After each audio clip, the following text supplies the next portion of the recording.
teman wartawan, apa yang dikatakan oleh Prof. Yusril saya pikir itu adalah satu fakta dan itu benar yang disampaikan Pak Yusril. Perkara ini hanyalah merupakan penggiringan opini masyarakat. Coba kita bayangkan ya, ini bukan permohonan suatu pengujian undang-undang. Ini adalah sengketa. Ya, sengketa pilpres.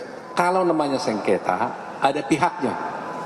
Pihak termohonnya itu KPU. Tetapi tidak ada satupun saya lihat di sana itu yang dipersoalkan tentang apa yang dilakukan oleh KPU. KPU tidak ada dipersoalkan. Yang dipersoalkan justru adalah persoalan yang adalah tindakan-tindakan dari pemerintah dan presiden yang tidak merupakan pihak di dalam perkara ini. Ini kan aneh ini. Bahkan juga tidak ada dipersoalkan juga ada kesalahan dari paslon nomor 2. Jadi posisi paslon nomor 2 sangat benar. Tidak ada satupun yang dipersalahkan perbuatan dari paslon nomor 2. Justru yang dipersoalkan adalah yang dilakukan oleh pemerintah yang sebenarnya tidak ada kaitannya dengan perkara ini karena dia tidak pihak. Ya kan? Dia tidak pihak di dalam perkara ini.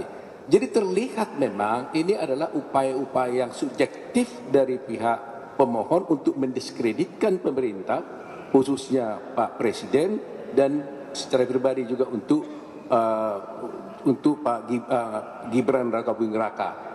Ini pokok daripada permohonan ini. Jadi sama sekali tidak ada kaitannya ini dengan paslon 02 dan tidak ada kaitannya dengan perkara sesungguhnya. Bayangkan pemerintah bukan pihak di dalam perkara ini, bahkan dia tidak menjadi terkait, tapi dia yang dibicarakan sehingga tidak relevan dalam perkara ini. Kita cerita antara KPU dengan pemohon, tapi yang diceritain perbuatan orang lain. Jadi ini saya kira ini pasti tidak akan diterima oleh Mahkamah Konstitusi, ya. Jadi saya yakin betul itu, ya. Silakan Pak Ahmad.